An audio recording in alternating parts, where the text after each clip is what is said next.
న్యాయమైన డిమాండ్ల సాధనకై ఈ నెల 14వ తేదీన అన్ని జిల్లా కేంద్రాల్లో ఫ్యాప్టో ఆధ్వర్యంలో నిర్వహించే కలెక్టరేట్ల ర్యాలీలు, పికెటింగ్లను ఉపాధ్యాయులందరూ పెద్ద సంఖ్యలో పాల్గొని విజయవంతం చేయాలని ఆంధ్రప్రదేశ్ ఉపాధ్యాయ సమైక్య రాష్ట్ర ప్రధాన కార్యదర్శి బసవలింగారావు, జిల్లా అధ్యక్షుడు రామచంద్రారెడ్డి పిలుపునిచ్చారు.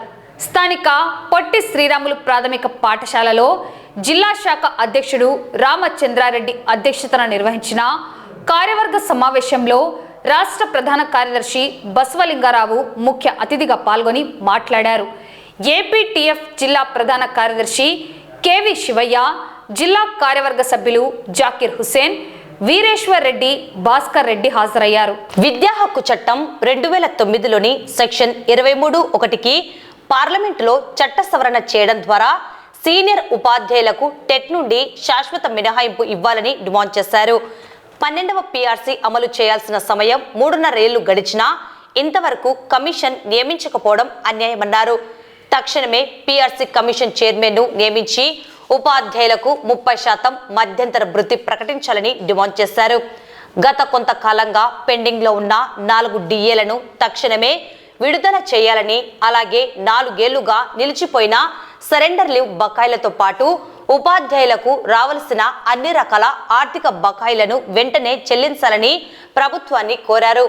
పాత ప్రెసిడెన్షియల్ ఆర్డర్ 1975 రద్దయి నూతన ప్రెసిడెన్షియల్ ఆర్డర్ 2025 అమలులోకి వచ్చిన నేపథ్యంలో జెడ్పీ మేనేజ్మెంట్లోని అన్ని కేటగిరీల ఉపాధ్యాయులను లోకల్ కేడర్గా ఆర్గనైజ్ చేస్తూ రాష్ట్రపతికి ప్రతిపాదనలు పంపాలన్నారు. స్కూల్ అసిస్టెంట్, ఎస్జిటి పోస్టులను జిల్లా కేడర్గా, హెచ్ఎం, ఎంఈఓ పోస్టులను జోనల్ కేడర్గా ఆర్గనైజ్ చేసి 99% ఉన్న మెజారిటీ ఉపాధ్యాయులకు న్యాయం చేయాలని డిమాండ్ చేశారు. ఈ సమావేశంలో మాజీ జిల్లా అధ్యక్షుడు బాలనాగిరెడ్డి, మాజీ రాష్ట్ర కౌన్సిలర్ సుకుమాంబ కుమారి, సబ్ కమిటీ సభ్యులు రామాబాయి, హరినాథ్ గౌడ్, సుబ్బారెడ్డి, శ్రీనివాసులు, కాజా హుస్సేన్, మధు, దస్తగిరి భాష, రమేష్ బాబు, తిమ్మారెడ్డి తదితర ముఖ్య నేతలు, ఉపాధ్యాయులు పాల్గొన్నారు. ఈరోజు మా జిల్లా కార్యవర్గ సమావేశానికి రాష్ట్రం నుంచి బసవలింగరావు సార్, మా జిల్లా రాష్ట్ర ఉపాధ్యక్షులు రావడం జరిగింది. మా సమస్యలైనటువంటి పిఆర్సీ సమస్యలు, టెట్ సమస్యలపైన ఈరోజు మాకు సమావేశం ఏర్పాటు చేయడం జరిగింది. ఈ ప్రభుత్వం వచ్చిన నుంచి మాకు రావాల్సినటువంటి అనేక బకాయిలు కానీ, పిఆర్సీ కానీ, ఐఆర్ కానీ, డిఎల్ కానీ ఏది కూడా ఒక్కటి కూడా మాకు ఈ ప్రభుత్వం నెరవేర్చలేదు. దాని మీద ఖచ్చితంగా అవన్నీ ఇవ్వాలని ధర్నా చేయడం జరుగుతుంది. త్వరలో 14వ తేదీ ధర్నా కూడా ఉంది.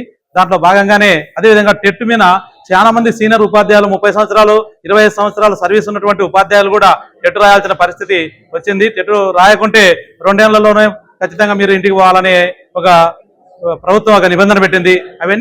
ఇవన్నీ కూడా ఏదో చట్టం వచ్చేసి 2009, 2010లో ఆర్టీ యాక్ట్ వస్తే, అంతకుముందు ఎప్పుడో మేము డిఎస్సి ద్వారా సెలెక్ట్ అయినటువంటి మాకు కూడా ఇప్పుడు ఖచ్చితంగా టెట్ రాయమనటం ఏమీ బాగలేదు.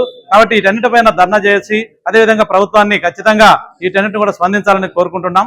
ఈరోజు నంద్యాల జిల్లా ఏపీటీఎఫ్ కార్యవర్గ సమావేశం జరుగుతూ ఉన్నది.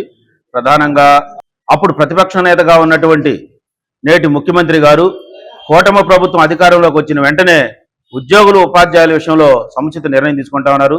సమయానికి పీఆర్సీ కమిషన్ వేసి ఫిట్మెంట్ కూడా ఇస్తామన్నారు. డిఏలు విడుదల చేస్తా ఉన్నారు. పాత బకాయిలు చెల్లిస్తామని చెప్పారు. సిపిఎస్ విషయంలో సముచితమైన న్యాయం చేస్తామని చెప్పి స్పష్టమైన హామీలు ఇచ్చారు. ఇవాళ మేము కూడా ఏపీటీఎఫ్గా ఈ ప్రభుత్వాన్ని ఆ ఇచ్చిన హామీలను నెరవేర్చమని మేము డిమాండ్ చేస్తా ఉన్నాం. మీరు ఇచ్చిన హామీలైనటువంటి పీఆర్సీ కమిషన్ ఇప్పటికే 2023 జూలై నుంచి అమలు పరచాల్సిన పీఆర్సీ కమిషన్ 3.5 సంవత్సరాలు దాటిపోయింది. ఇంకొక సంవత్సరం జరిగితే 2028 జూలై నుంచి 13వ పీఆర్సీ కమిషన్ వేయాలని చెప్పి డిమాండ్ చేయాల్సిన దుస్థితిలో ఇంతవరకు 12వ పీఆర్సీ కమిషన్ నియమించాల. వెంటనే ఈ ప్రభుత్వాన్ని మేము కోరుతా ఉన్నాం, 12వ పీఆర్సీ కమిషన్ నియమించి 30% ఐఆర్ ప్రకటించాలని, అదేవిధంగా ఇప్పటికి 4 డిఏలు ప్రకటించాలి.